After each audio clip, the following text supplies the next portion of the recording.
Live from Freebird, this is the Locktoon Podcast. I'm Amy. And I'm Mel. Today we're covering chapters 14 and 15 and interlude chapter John 8:1 of Nona the Ninth by Tamsyn Muir. In this bit, Nona has some bonding time with Crown, aka Coronabeth, and also then separately with Hot Sauce, who we get to know a little bit better in this section. And then finally, we finish off with John making a wall out of cows. Yeah, the beef wall makes its first appearance here and then haunts us for the entire rest of the book, which is just great. Yeah, really setting us up for so many jokes. Yeah, for many jokes. Real quick, if you want to support artists in the Locktoon fan community, you can always check out our website. We have a Locktoon creator hub at locktoonpod.com/fanmerch. And if you would like to support Amy and me here at the pod, you can find stickers and we have magnets. We also have personalized cards, which you can order. And then we'll follow up with you to see if there's anything in particular you want us to include. And before we dive in to chapters 14, 15, and John 8:1. You're going to tell me a joke, right? I'm going to tell you a joke. I knew it. And this is in honor of John 8:1, when shit really starts hitting the fan. So, Amy. Mel? How did Alfred act when the cops showed up? Alfred? That was good. Sorry, go on. I don't know. Sheepishly. Oh my God. And, Mercy Morn had the total opposite reaction. What was it? What? She had a cow. Oh. And Jod was like totally out of ideas, He hit a wall. You're welcome, everyone, for those 3 really high-quality jokes right there. I like the themed jokes. The 1, 2, 3 of themed jokes. Yeah, I guess it's our new structure. I guess I'll just have to, adhere to that from here on out. Yeah, I like how you were, the original brief was to 1 joke an episode, and you've like set yourself a higher and higher bar. I know. And I just keep not hitting it every single time. No, you hit it every time. You hit that wall every time. I do. I hit that wall. All right. Let's get into it, eh? Yeah. Mel and I were just talking before we started recording about how not a lot happens plot-wise in chapter 14 and 15, but we do get a lot of character stuff, specifically around Crown and around Hot Sauce, which is very interesting. So if you remember, last we left off, Nona and Camilla and Pyrrha had gotten back in the car to go back to their apartment with Crown. So we pick up there, they're in the car, and Crown tells the car to stop early when they pass Nona's school. And she and Nona get out and walk to the school together. And Cam kind of tries to stop Nona, but doesn't really put up too much of a fuss. I thought it was interesting here that Crown refers to the apartment as the safe zone. Yeah, she says to the driver, like, just take them back to the safe zone. I guess we kind of deduced that the building that they're in is somewhat of like a safe house for Blood of Eden of sorts. Right. Like, it's definitely tied to Blood of Eden. There's a lot of like Blood of Eden activity that goes on there. And from Blood of Eden's perspective, it is a safe zone, not a dangerous place to be. Right. And it's interesting because I think it's Honesty who says that the building is banned or something. Yeah. And so I don't know if Blood of Eden has put the word out that like no one should go near this building. Right. And they like protect it. That's probably what it is. But I thought that was interesting. Yeah. We're getting a lot more perspective from Blood of Eden's side now that we're finally meeting some Blood of Eden people. So it's interesting. Yeah. And so on this walk to school, this very short walk to school, Nona and Crown have this hilarious dialogue where Crown says to Nona, like, do you love Camilla? Right. And Nona says, like, didn't really like totally get that line of questioning. But then Corona asks Nona what she thinks her type is, which is really funny. Like, Crown asks Nona who Crown's type is. Right. She says that she loves to hear about herself, which I mean, I think we all kind of do. Yeah. And Nona's kind of goes through this whole thought process where she's like, you know, I'm not like totally sure what your type is because you look at Commander We Suffer like you want her to think that you're into her, but you aren't at all. So this is kind of that like flirty shit that Pyrrha does with people too. Right. And then she says like, you hate Pash, but I don't know what Pash looks like, so not sure about that. And then Nona says, you're scared of Pyrrha and you do think she's nice looking, but you're confused when you think that. So you don't look at her very much. What do you think that's about? I think it's probably because Pyrrha is in a different body and that isn't actually her body. And it's confusing, I think, probably to Coronabeth to parse out what parts of Pyrrha are Pyrrha and what parts of Pyrrha are Pyrrha's borrowed body. Yeah, totally. And like, you know how like sometimes people are like they don't like if you just saw a picture of them, they wouldn't be hot, but like they're hot because of their personality or the way they move through the world. Yeah, and I think probably she's like Pyrrha's hot, but isn't sure like what part of her she thinks is hot. Yeah. And also Pyrrha is scary. Yeah, right. Well, there was the whole thing that we talked about in our last episode about how Crown doesn't trust Pyrrha or, you know, the Saint of Duty, like isn't totally sure what's going on there. So it could just be like, I think this person is hot, but I also don't trust them. And it's weird that I think that they're still hot. But hey, we've all been there. What are you going to do? What are you going to do, Crown? And then Nona goes on to say, you want to cuddle Camilla, but not in a sexy way. Oh my God. I relate to that. It's like your best friends. You just want to like cuddle them, but not in a sexy way. And then Nona says, I think you want Camilla to look at you like she looks at me, which it maybe is just like really protective. How do you think Camilla looks at Nona? Yeah, I feel like in a way, because Camilla is weirdly such a nurturing, like in her own weird way, is like very nurturing and sort of motherly / also fatherly, just kind of like protective. I think probably Coronabeth wants Camilla to protect her, kind of look at her in that sort of motherly way that she interacts with Nona. That's what I took. Which is kind of interesting. But I know Corona would want Cam to look at her like that. But we have to believe it because it's Nona. Nona doesn't lie. Yeah, I'm also like, imagine having someone able to just like read you so well that they're just able to tell you everything you think about everyone. Yeah. I don't think I would deal with this well. No, I'd be like, definitely I don't know if I really want to know. Definitely not. And in fact, Crown does not deal with it well because at the end of this kind of monologue, Nona says, and you're in love with the... And at that moment, Crown covers her mouth and is like, oh, all right, that's enough. And we know what Nona's about to say, right? What's she about to say? The captain. The captain. You're in love with the captain. Yeah. And this is kind of the biggest... I mean, there are many clues in As Yet Unsent. We get pretty big clues as to Judith's feelings. But this is irrefutable. Mm-hmm. Coronabeth is in love with Judith. Right. If Nona says it, it is true. Yeah. And Corona does not want to hear that. No, she does not. And she gets kind of salty with Nona, and Nona's like, yo, if you didn't want to know, you shouldn't have asked me.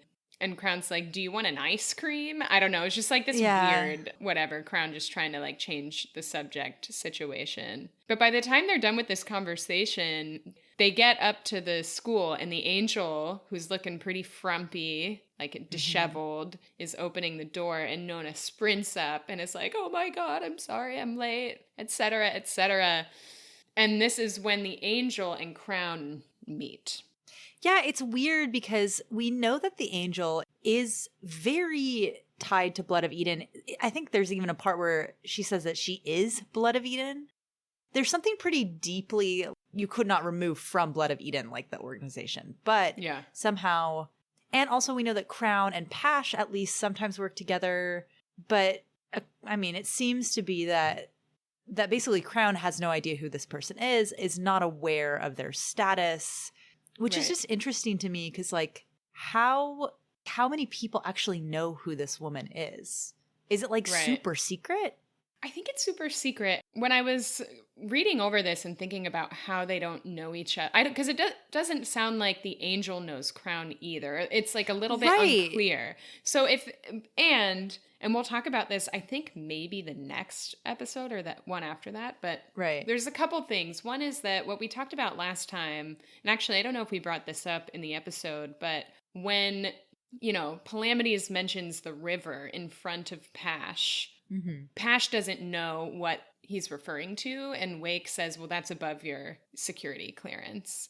Right. And so there's like different, just like any military organization, there are levels of knowledge that people are privy to depending on their rank and probably their project. And so similarly, I think back in the last, 1 or 2 chapters, Crown got salty with Wake that Wake didn't show her the image of the shuttle. And she was like, you didn't show me the picture. And Wake says, well, I'm showing you now. And so it's clear that different levels of information, different types of information are going to different people. And Wake seems to be high enough that she kind of knows everything that's going on. Right. But that is definitely not the case for Crown. And it's interesting that it doesn't seem to be the case for the angel. Because, again, we can talk about this in the next episode, but once they are all together, there's a lot of like frustration that both the angel and Nona were kind of in the same place,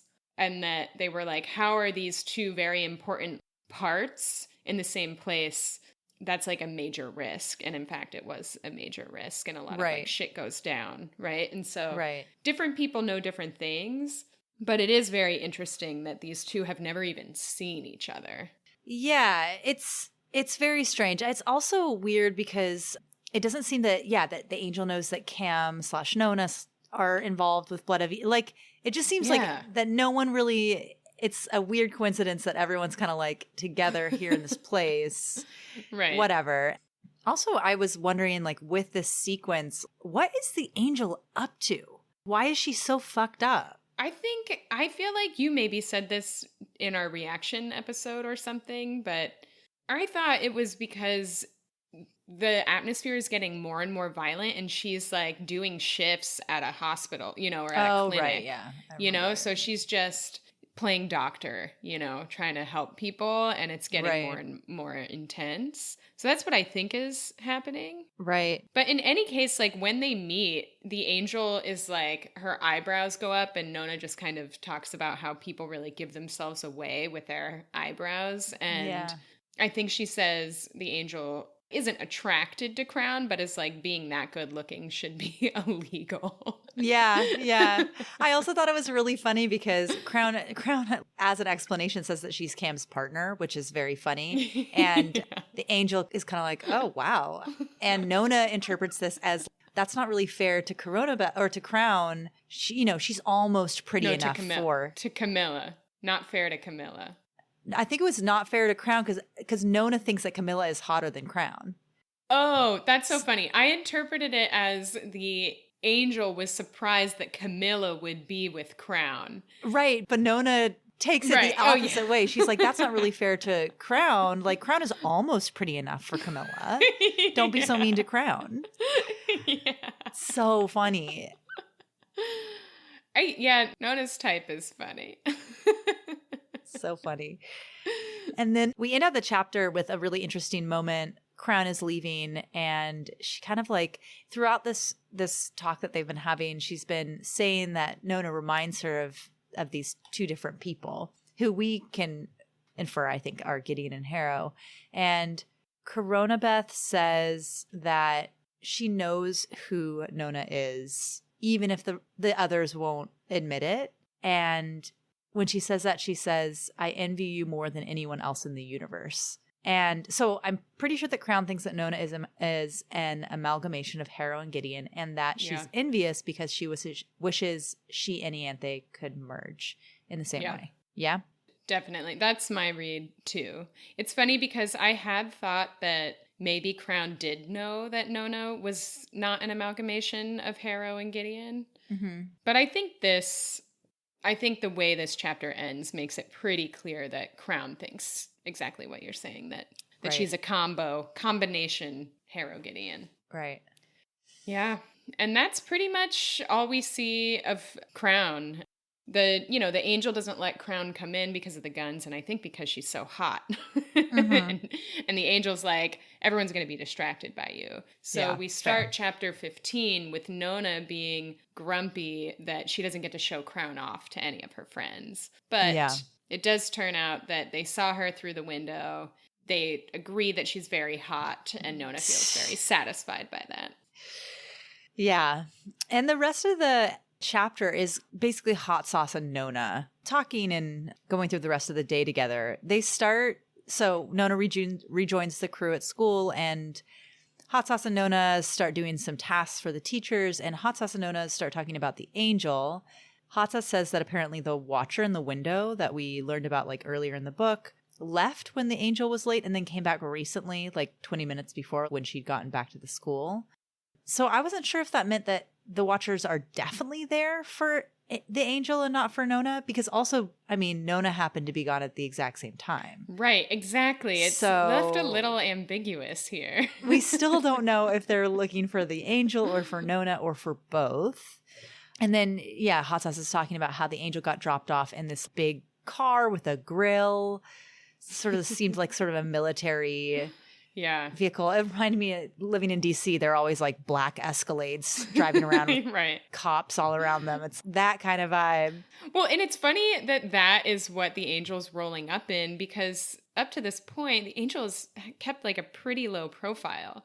And now all of a sudden is rolling up in like a big SUV with a grill. It's interesting. Yeah, I mean, I bet that she was also getting dropped off before, but farther away, and they're just dropping her off closer. Oh, yeah, that makes sense. Because they are getting more and more nervous. But yeah, Nona's like, I don't know what a grill is. Yeah, yeah, Nona doesn't know what a grill is. Yeah, which makes sense. Like, why would she know what a grill was? But in any case, Hot Sauce enlightens her. Yeah. And I think Nona says something like, I mean, the angel's important to us, but like, she's not like that important. What's going on? Yeah. Nona seems to be realizing that it's really weird that this random person who is so important to her school, but otherwise is just like a random person. She's just starting to realize that this is actually strange behavior and wondering who the angel actually is. Because who is the angel? What is the angel? I don't know. The messenger? I don't know. We'll be spending quite a bit of time talking that through leading up to Electo, that's for sure. But yeah, right now the angel's just the angel. Yeah. Crumpled and tired. Hot Sauce has a lot of information in this little bit. Hot Sauce tells the teachers that there's going to be a broadcast. It sounds like this used to be sort of a regular government thing, presumably when the 9 houses were still in charge, but they haven't had one for a long time because they ran out of money and things have obviously been kind of chaotic. And it seems like really no one's in charge at this point. So there's going to be a broadcast. A lot of the students are gone. Yeah, and I think, and when Hot Sauce tells nice teacher lady that there's going to be a broadcast, she's like, she doesn't know about it. She's surprised by this. And then she says to AIM, she refers to AIM as AIM. Right. Was that the first time we ever heard AIM? I don't know. I thought so. I was like surprised. It's the first time I noticed it. Mm-hmm. Same. But when she says to AIM, like, did you know about the broadcast? The angel's like, yeah, I guess I might have heard something. Yeah. Which is like, where were you before? Like, she must have been briefed, right? Like, maybe that's why she's late today. I don't know. Right. I get the impression that the angel, aka the messenger, aka AIM, she was born a normal person and then there was something done to her. We learn this later too. Yeah. She is not important that she's just a person, but she's carrying something. She is carrying a person or people or something that lives in her body but isn't her. And so like she's briefed on some things, but I think also is kind of oblivious to other things. She's not in charge. Yeah. She's like a vessel. You know what this reminds me of is the books A Memory Called Empire, that series of books where they are carrying around multiple people in there. And I kind of wonder if this is like a similar mechanism that Tamsyn is using. But we'll find out. We can only speculate, but that's what it reminds me of. That's actually a great point. Yeah, something along those lines, but necromantic. Yeah, right. So the angel and Jolie, the nice lady teacher, they go into a room to talk about the broadcast. And Nona says to Hot Sauce, yo, we should like go down to the dairy dairy store and listen to the broadcast. And Hot Sauce says, I don't need to because I already know what's going on, what they're going to say. Right. And that's when Nona kind of confronts Hot Sauce about going to the burnings in the park the night before, as Pyrrha had told her. And this is kind of an interesting moment because they're not talking like exactly directly to each other, or like they're not saying everything, but we can imply a lot. First of all, Hot Sauce confirms that she was at the park and asks Nona if one of her people were there too. And Nona says yes, referring to Pyrrha. This is also where we learn that someone in the crowd shot the quote unquote necromancers in their cages before they could burn. And I don't know if this is ever like completely confirmed, but it's pretty clear that it was Pyrrha who shot them because she is an incredible shot. And also because she did say that she saved them in a manner of speaking. Save them from, I assume, like the pain of being burnt alive. And then Nona kind of goes on and asks Hot Sauce if she is part of Blood of Eden, but doesn't actually say Blood of Eden. And Hot Sauce is like, yeah, it's me and Honesty and Born in the Morning. Except that Hot Sauce says it's not Blood of Eden. Right. Yeah. So like she like says that these people are in something, and then Nona's like, oh, you guys are in Blood of Eden? And Hot Sauce is like, oh no, not Blood of Eden. What are you talking about? Those zombie lovers. Like, yeah. And so there's clearly another right-wing group. That's like how I'm imagining it. There's like some even more militant, more violent, more radical group that is not Blood of Eden. Maybe it's a spin-off. Right. But that Blood of Eden is not radical enough for this other group of people. Which is interesting because it seems like Blood of Eden has so many different factions and different levels of, extreme in whatever their tactics. But Unjust Hope's wing of BOE does seem like pretty intense. But Hot Sauce does say that they are selling them weapons, which is like such a classic kind of, if you don't want to do the thing, you sell the more intense group the weapons. And this is actually a reference to what happened a few chapters ago where Palamedes and Camilla are both really upset because there was an explosion. Right. And like an outbreak of violence that happened. And it killed, I think, something like 20 people. And then when they confront Pash and we suffer about it, Pash is like, wasn't 20 people. It was like X number of people and like 3 zombies or something like that. And so this is what they're referring to. Palamedes actually asked them, where did they get their weapons from? Right. And We Suffer doesn't say one way or another. It's kind of like, this isn't what we're talking about right now. And so that's what this is in reference to, I think. Right. So some of these outbreaks of violence in the city aren't actually BOE, but BOE is kind of enabling them, which is interesting. And I think like kind of, very like this is how it would actually work in this kind of situation. Yeah. The U.S. does shit like that all the time. All the time. Yeah. All the time. I also thought there was very a kind of a cute moment in here where Nona is talking about Born in the Morning and Hot Sauce says, oh, you mean Born in the Morning? But it's just in italics, but it's obvious that Nona is directly translating it and Hot Sauce is like, wait, what? And says it in like the actual word that means the thing that Nona is saying. But it's, It's a just really funny little thing that Tamsyn snuck in there. Yeah, I really liked it. And also in this part, we get to hear a little bit more about Hot Sauce's family. And I mean, oh my God, this child. Yoy, yeah. Like all of her family was killed. Yeah, we learned that her brothers both died fighting the houses.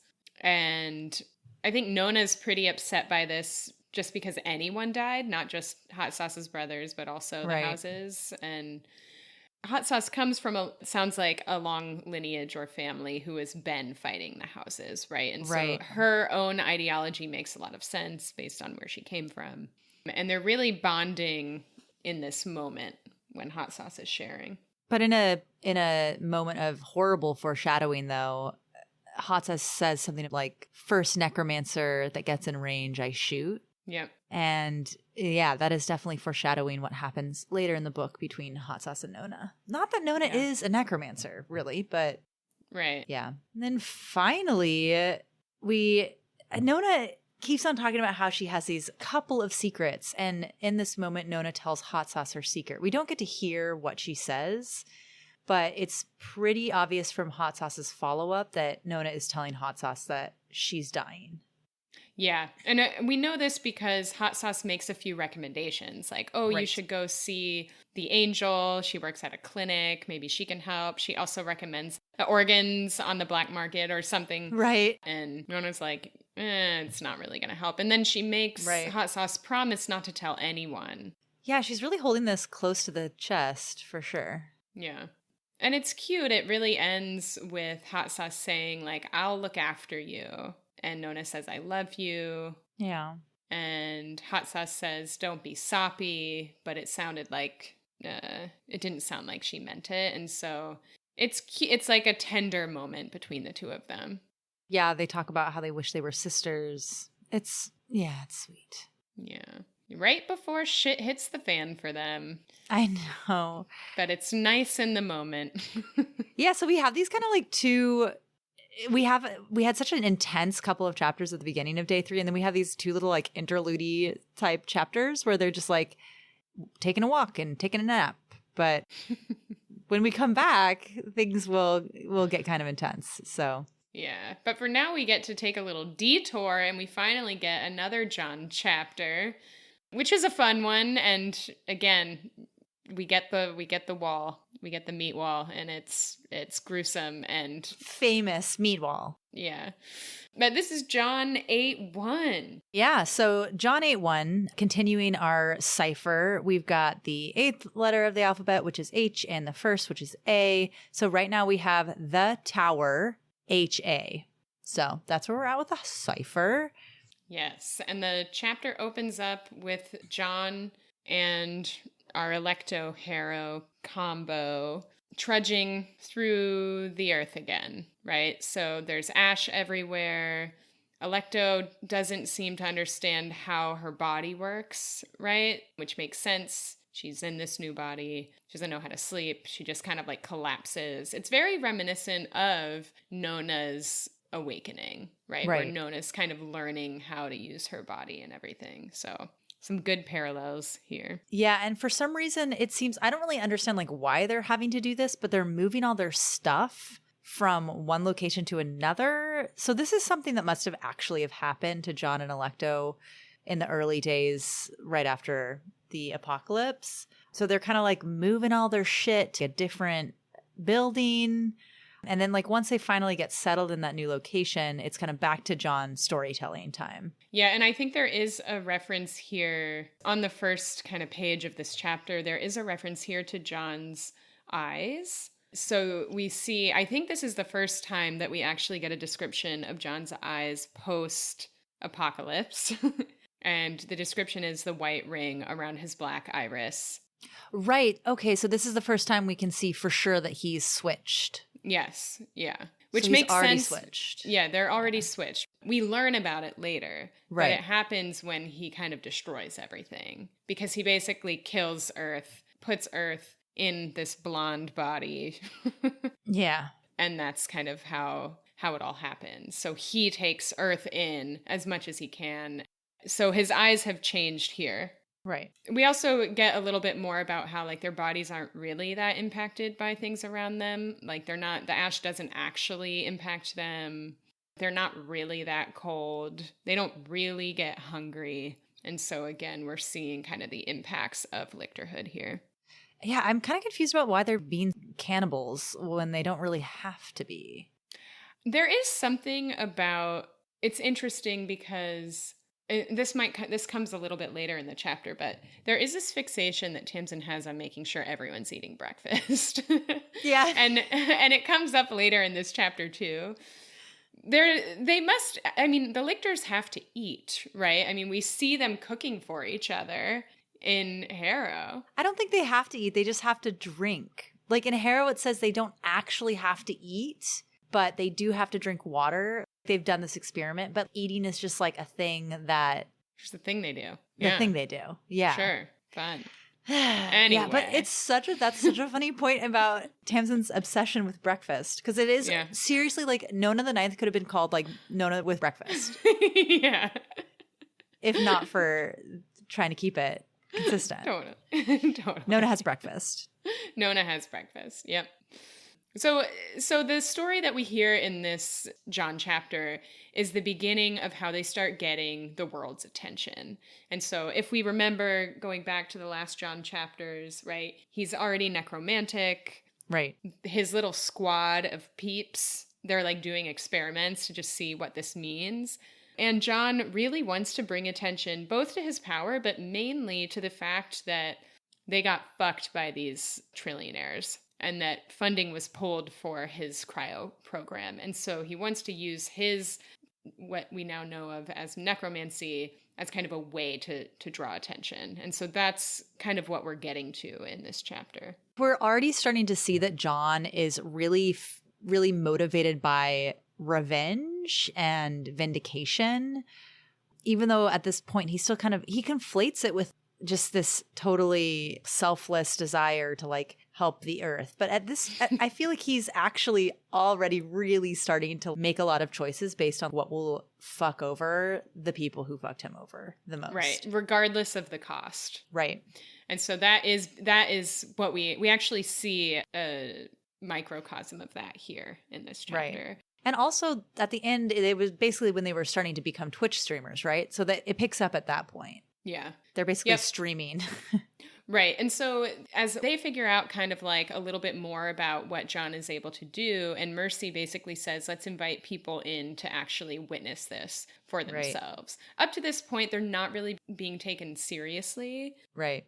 And people are kind of writing them off like, this isn't a real thing. I mean, it's like if we literally heard about some person being like, I can do magic and it's real, and we would write them off and be like, you're weird, you're delusional, and you probably have bad intentions, and we're not gonna believe this man saying these things. Yeah, we would not be the people to show up first, that's for sure. No, but there are definitely people out there who are like hungry for this kind of shit. Exactly. And these are the people who start showing up, yeah. Right? And he talks about how like one of the guys that shows up is like a flat earther, right? Like these are the kinds of folks who are showing up first. Yeah. And so they invite some of these people in. They're starting to stream things. People are writing thought pieces now about them. Yep. So they're garnering attention. And even here, I found this interesting, like, as John is exploring his abilities, right, he's, like, starting to perform what people think of as miracles, right? So this is very much Jesus-like situation happening here where people do start to come to him because he starts healing people. Right. And he does say that he could pretty much do anything except grow limbs back, which is still true of necromancy. You cannot grow limbs back. So I thought that was a clever callback to that issue. Yeah. I also thought this was a really interesting insight into, this is where we get some more Christabel action. Yeah. So Christabel, right, is Mercy's BFF, weirdly, and who is a nun, and basically says, yo, Jod, have you read the Bible? You're doing this wrong. Jesus's whole problem was that he didn't do any self-care. Yeah, I thought that was such because like it seems like such a weird thing for a nun to say, but yeah, if you do read the Bible, Jesus did like really bring on the heat and piss a lot of people off, even though he was also healing a bunch of people. And she's like, we gotta market this well. Yeah. And she's also like, this is unsustainable for you. And so John says, so we limited Jesus stuff to 1 hour a day, and I always had to eat breakfast. So funny. Yeah, this obsession with people eating breakfast. Yeah. I mean, it's fair. You know, you got to eat. You got to eat to be Yeah. well. So obviously now people are coming in the thousands, right? Even though they kind of like Christabel intervened too late. Even Right. though they're limiting it to just an hour a day, people are coming. They believe him now. And I think that they start to realize what a big problem this is going to be for them. And I love Jod's description of how he believes the government is perceiving him, which I think is like hilarious. And I just want to read it because it's so funny. Hells yeah. He says, "You've got this guy with an army of upward of 40 walking corpses that he acquired legally, but was meant to bury a while back. It's time for some hard conversations." He's curing cancer. That's great. But he's bookended by 2 zombies that they've dressed in outfits. That's bad. You've got a wizard out in the Wop Wops who's now got blanket bans from nearly every video upload site, and a whole bunch of people have entered the country because of his YouTube channel. The government isn't all, love that small business entrepreneur spirit. The government says, this is a cult. Which is how I would feel too, I think. I think I'm on the government side just in this exact moment. Yeah, 100%. Yeah, it is a cult. It's freaking weird. Yeah. Also, some New Zealand slang, wop wops, middle of nowhere. That's what it means. I did not know that. Thank you for I got sharing you. that. I Googled it. Yeah. I mean, if you think about what would actually happen if this actually happened, I mean, it's whack. I think actually there would be a much stronger response. I think that they would be like, it would not just be a bunch of policemen showing up. It would be like, yeah, a whole SWAT team military situation. fucking, yeah. I mean, and because if you have watched any cult documentaries, that is what tends to happen in the end. Mm-hmm. It's like there's like a whole shit that goes down, you know? Yeah. How many cult documentaries have you watched? I have watched so many cult documentaries. Let me tell you. Oh my God. I actually am a sucker for cult documentaries. I love the way them. you're talking about it, I'm like, damn, Mel, okay. Yeah.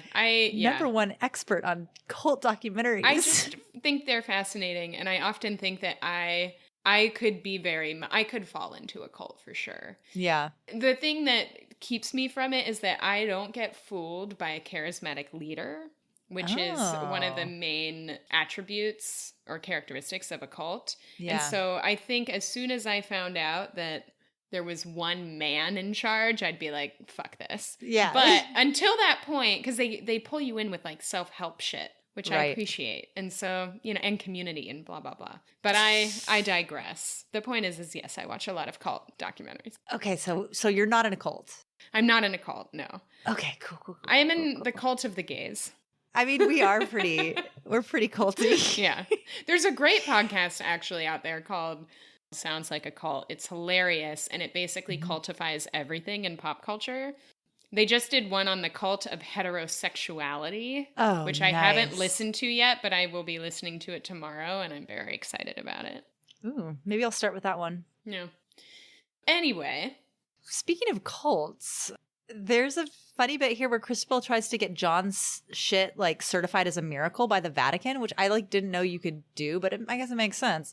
But it's funny because John says that the only reason he went to Parachute was because of the underage drinking. And I was like, what is Parachute? It's like apparently like a big deal Christian music festival, which I never really went to these when I was growing up, but Christian music is its whole thing. It's a whole thing. But yeah, that's kind of a deep cut.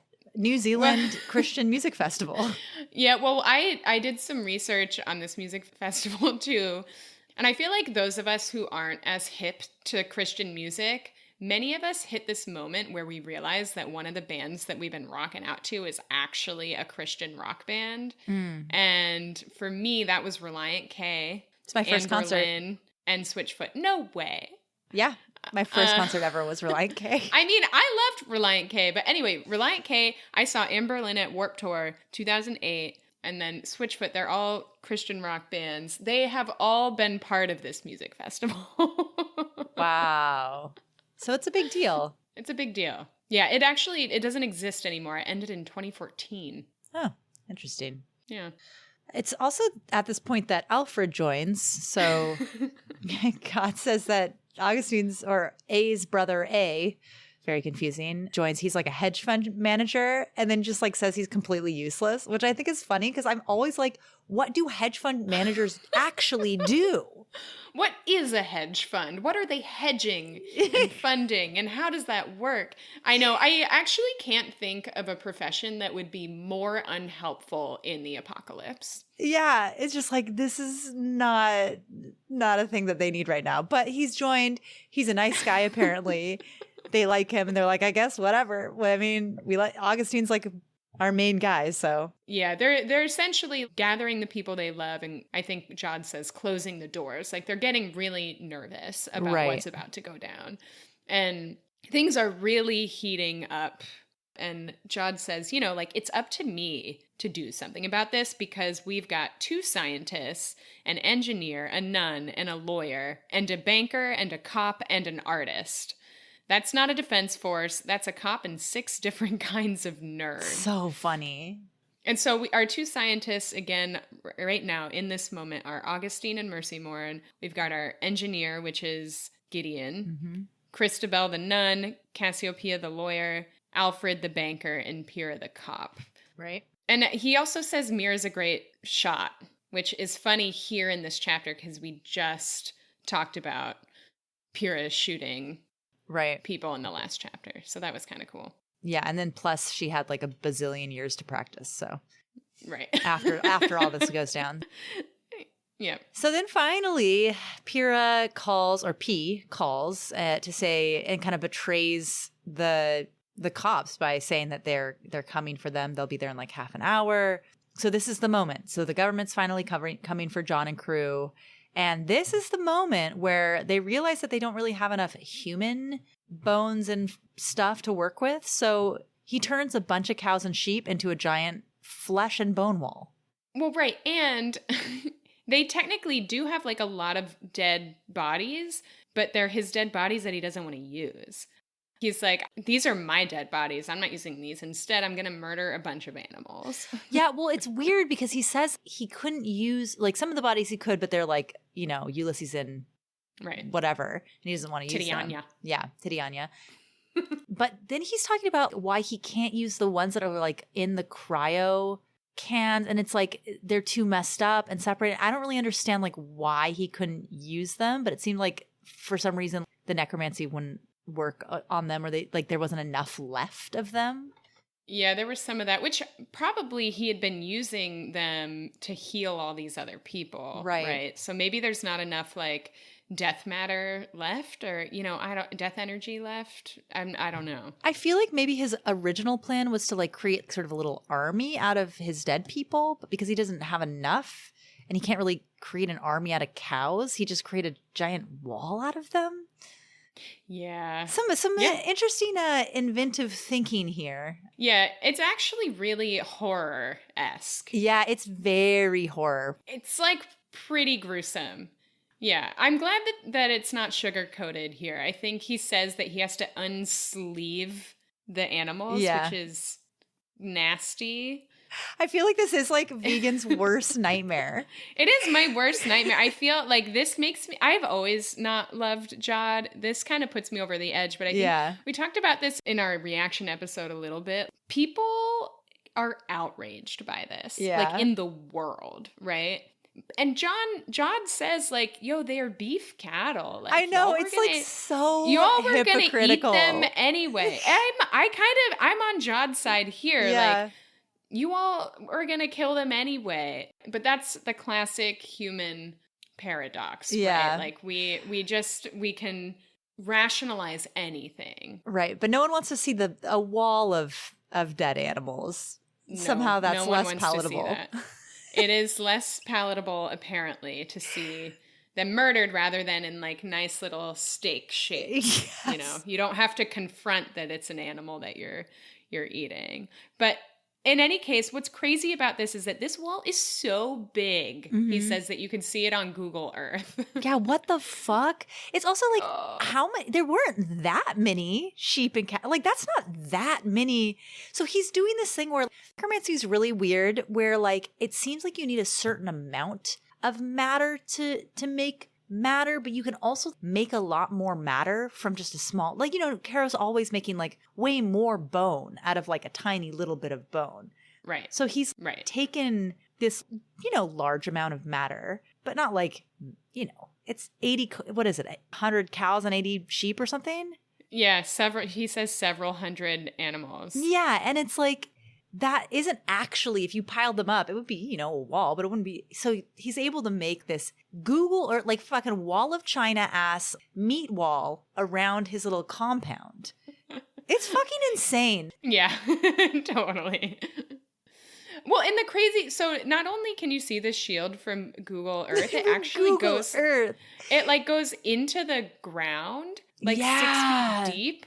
And he like breaks the plumbing system, and he also forgot to put air holes in, right? Like this is like a thick ass wall, right? And I think he says this is what we now refer to as perpetual bone. Right.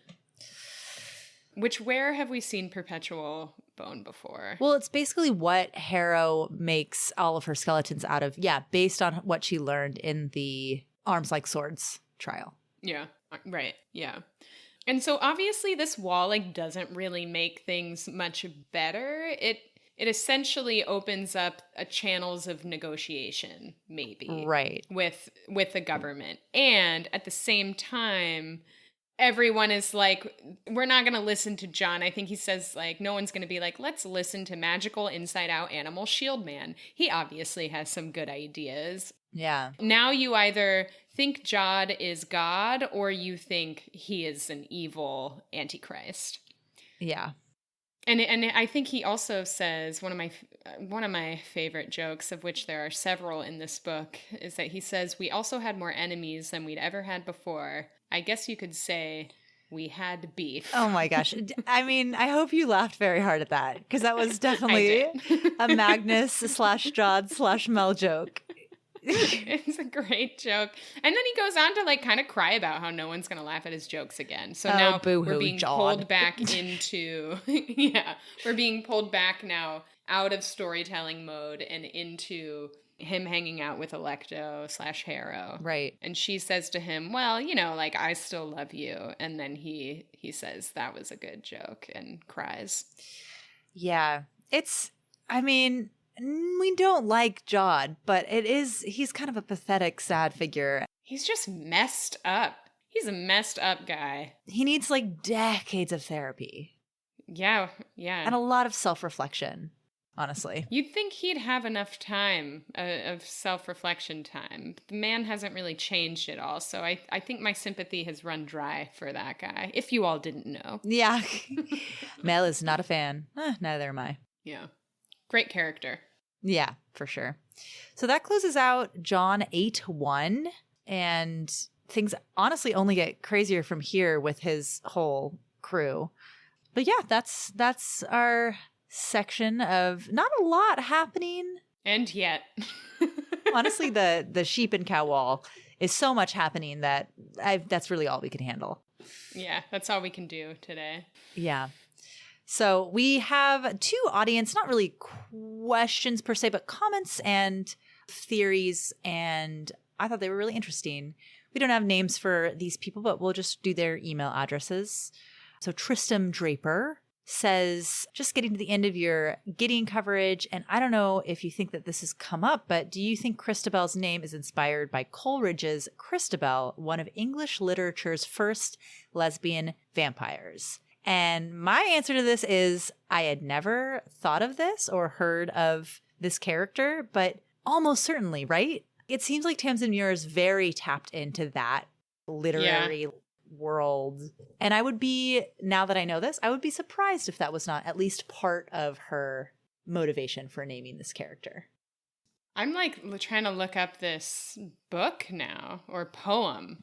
What is it? A book or a poem? I know mostly Coleridge's poetry, but I don't know. Yeah, it's a poem. Wow. I am excited to dig into this more. I love learning about this shit. Yeah, thank you so much for that insight. Who knows? But it seems like it could definitely be the case. In fact, we should probably look up maybe it says in Harrow the Ninth within the naming conventions, but I don't remember seeing this, so. It says nothing. It's just pronunciation for Christabel. Interesting. Well, who knows? But I would absolutely buy it. I can't imagine that she didn't know of this. Because Tamsyn Muir, as we have discussed, kind of knows everything. Yeah, kind of knows everything, has pretty much read everything that's ever been written, and has a photographic memory, so... She's so freaking smart. Okay. Yeah. Well, yeah, that was some great insight. Love it. Love it, love it, love it. And then we have MyMC24, who says, "Hi, new listener, but great pod. Thank you. Thank you very much. On your reread of Nona, chapters 4 through 6, with the bedtime story, do you think it's possible that Pal saved Harrow's body by inhabiting it briefly to get out of the river? That would explain how he saved her and then Cam got him back. Thanks." I had not thought about this, but it seems deeply plausible. I don't know if it's probable. Like, I feel like it Improbable, Warden? Exactly. I feel like this could be one of several ways that this did go down. Yeah, interesting. I thought that Pal kind of jumped into Cam's body and saved Harrow's body, but it does say that he saved Harrow and then Cam got him back. So I'm not really sure. It could totally be something to do with Pal and the river bubble being able to like sort of jump into Harrow's body for a second. Yeah, it's weird because if we go back to that passage, well, the first thing I'll say is that we know it's possible for Pal to jump from one body to another because that's what he does with Nibirius's body. And so we know that's possible. Right. It's curious that, and I guess you could even say that how would he know that that was possible if he hasn't done it before? Right. So I feel like that's maybe one way that you could read that is maybe he has done it before and maybe it was in this moment where he's saving Harrow. It's confusing because we remember Gideon's experience at the end of Harrow is seeing these like different lights and hearing these different voices. And I think in that description says like the voice coming out of Camilla's mouth like didn't like seem right or something. Oh, right. I can't totally remember the passage. The wrong voice twice removed. Right. And so with that, I'm not actually sure if Pal is jumping into Harrow's body. But we don't know. I mean, Tamsyn intentionally kept all of that sort of off the page. Right. And so we can't, just like most of the questions that people ask us, we can't like totally answer them. But I think it's an interesting theory. Yeah, thanks for sharing. I liked it a lot. Cool. Well, that's what we got for today. Any last things you want to say, Mel? I will say, Ryan, if you're listening, thank Nate for us. I'm so glad that you've listened to this podcast. If you're not listening, then you'll never hear this and it won't matter. Yeah, everyone should get their friends to listen to this podcast by having us write them a letter. It's an excellent tactic. Yeah, great tactic. All right. Well, thank you guys so much, as always, for joining us. If you have questions or comments or want to point something out that we missed, you can always send us a question on our website, locktoonpod.com, or on Twitter at locktoonpod. Thanks, as always, to Olivia K for our theme music. I'm Amy. I'm Mel. And we'll see you next time here at the Locktoon Podcast.